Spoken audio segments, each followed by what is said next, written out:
one of our schools, in Katlehong in 2012.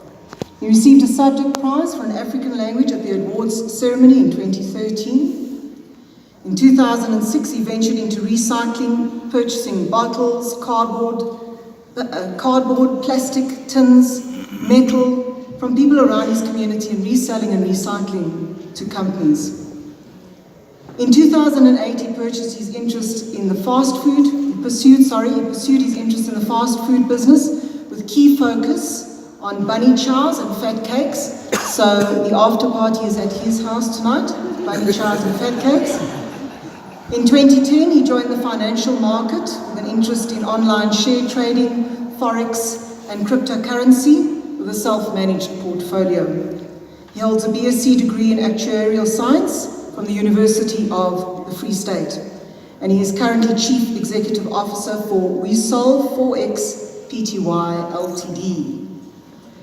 I asked him if he's a social butterfly earlier on because he was flitting from one table to the next, and his response was no, I am an eagle.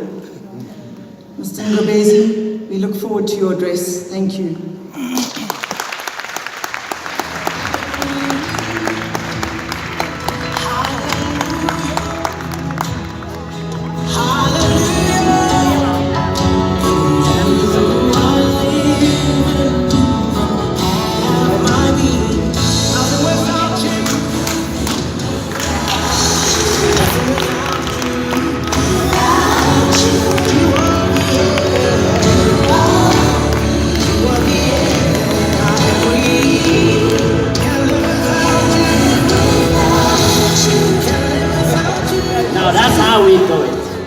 We are here to celebrate. The class of 2018, can I hear you scream? Thank you. I feel grief if you think that education is expensive. Then try illiteracy. In each and every one of us, there's a possibility to shine.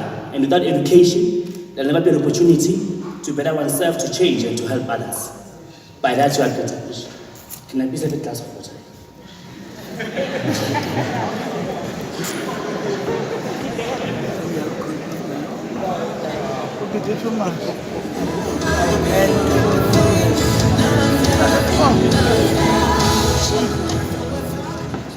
I am Tsietsi Ngobese, CEO of WeSolve 4X. Our slogan is solving the world's problems one equation at a time. We are an educational company. We focus on research and innovation for school learners based on guidance from universities with a long-term approach. I have once walked this stage before as a learner in 2013 to receive a prize for a top achiever in Xitsonga home language.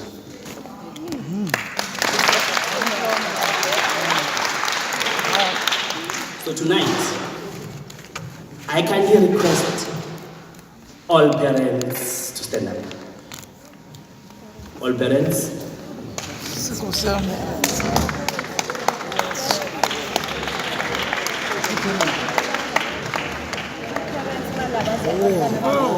All parents, please. All parents, please stand up.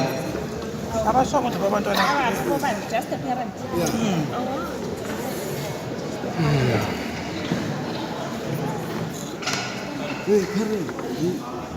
Without you, there is no top achiever.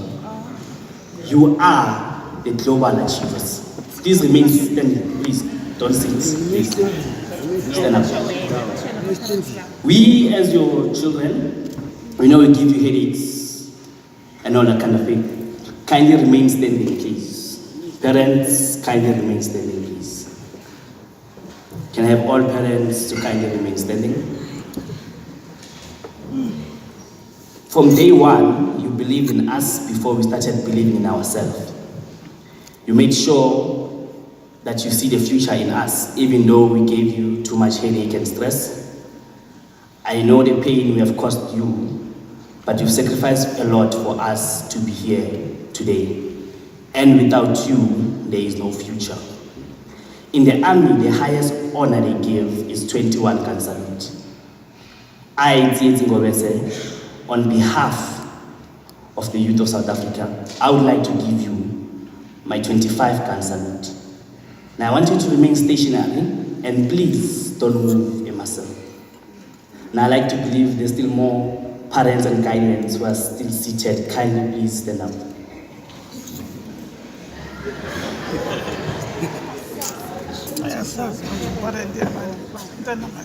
Okay, anyone above 30, please stand up. Parents, kindly please stand up.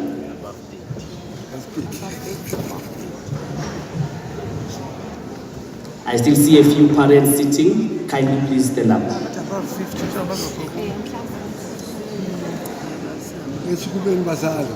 Parents, guardians, kindly please stand up. Now, as you remain standing, and please don't move a muscle. To those that are seated down, I want us to honor our parents. Now, how are we going to do it? We're going to do a slow clap up to 25. Silent count. Parents, don't move a muscle. Remain stationary. As we salute our parents, remember the journey that it took for us to be here. And this is how we're going to clap. I'll count from 3. And when I reach to 1, we're going to start clapping. You're going to be clapping like this on my count. Are you ready? Parents, remain standing and please don't move the muscle.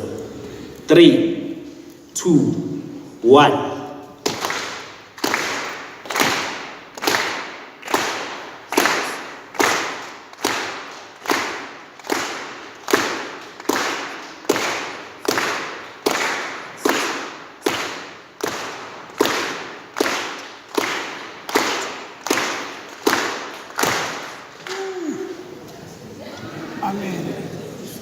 There's nothing more else I can say, but thank you for your exceptional work.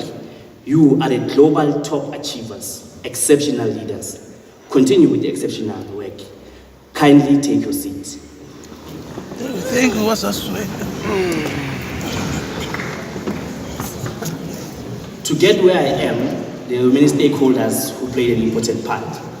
They say it takes a nation, it takes a village to raise a child. It takes a nation to inspire and empower a child. I am grateful for my nation for being part of my story. Today we see our history as a validation of who we are and what we have become. When I matriculated in 2013, I went to the University of the Free State to study BSc Actuarial Science, and then I went back to my school to assist learners with mathematics. As we were doing it year on year for the past 5 years, then we realized that South Africa education system is one of the best in the world. But the challenge is how the content is delivered.